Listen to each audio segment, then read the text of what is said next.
안녕하세요, 트레이드FX입니다. 지난 한 주 동안 잘 지내셨습니까? 저는 지난주 일요일 7월 5일부터 다시 출근을 시작했습니다.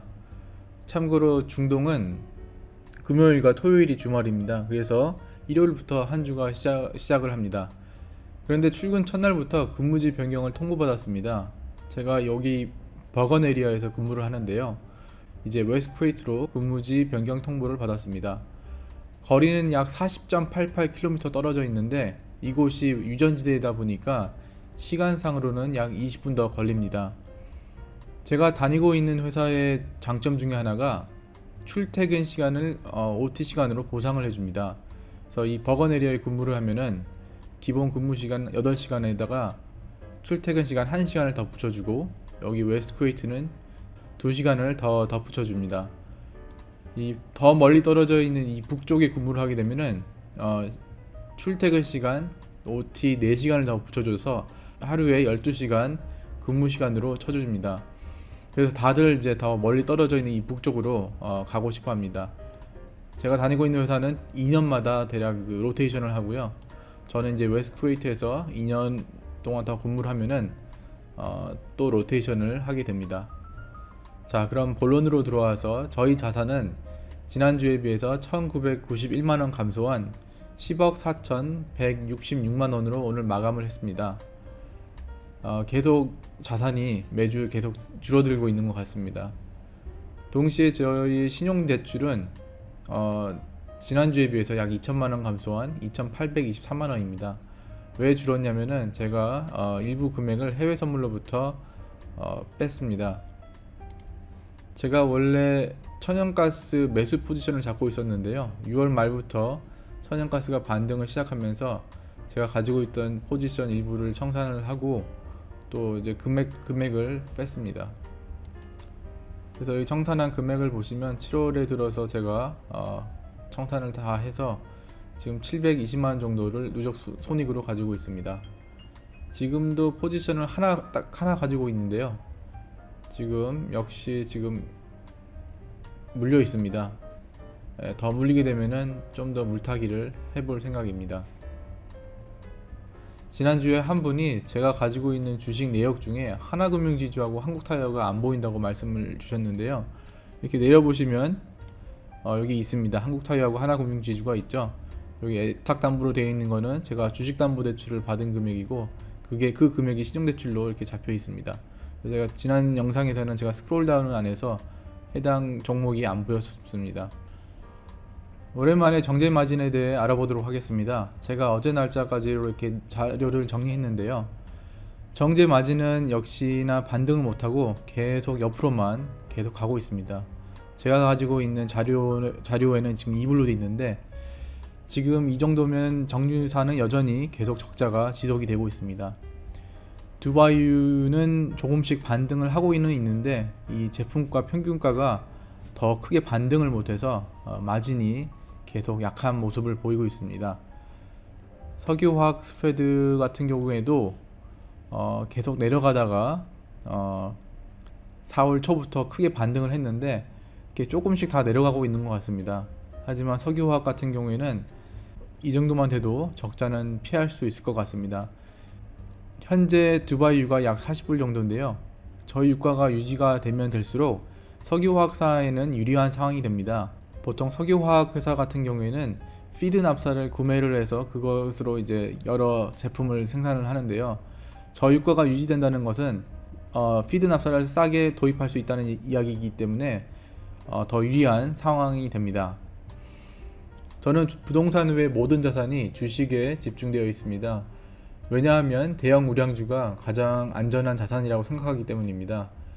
여러분도 아시다시피 현금은 물가 상승률에 따라 매년 가치가 감소하지만 대형 우량주는 기업의 가치가 크게 훼손되지 않는 한 기업 가치는 꾸준히 올라가는 것 뿐만 아니라 현재 금리보다도 높은 배당금을 매년 지급합니다.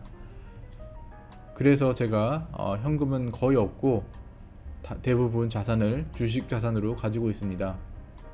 전 세계적인 부자 하면 떠오르는 사람이 여러 명이 있죠. 워렌 버핏도 있고, 빌 게이츠, 손정희, 또 아마존의 회장 제프 베조스, 테슬라 회장, 일론 머스크 등등 여러 명이 있습니다. 이들은 자산 대부분이 부동산이 아닙니다. 대부분 주식이죠. 그래서 이제 우리는 주식에 대한 사고방식을 바꿔야 합니다. 주식은 위험 자산이 아니라 안전 자산입니다. 물론 대형 우량주를 가지고 있을 때 한해서입니다.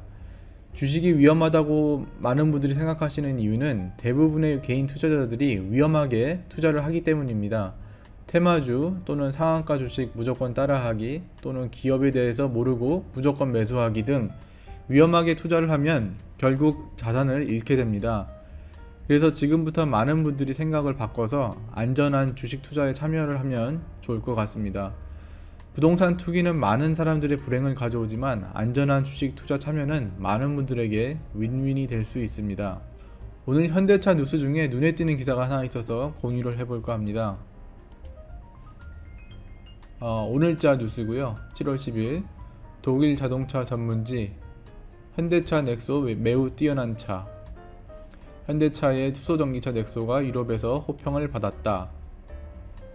특히 항속거리에 대해 주행평가를 하는 동안 평가를 위하여 고속, 급가속, 급제동 등 차량을 거칠게 다뤘음에도 한 번 충전에 600km가 넘는 거리를 주행할 수 있었다. 만약 연비 주행을 한다면 유럽 NEDC에서 인증한 750km 이상의 항속거리도 거뜬할 것이라고 전했다. 또 충전이 용이하고 신속한 점도 장점으로 꼽았다. 가득 채우는데 5분가량이 소요됐으며 이는 가솔린 디젤 연료 충전 시간과 거의 동등한 수준이라고 평가를 했다.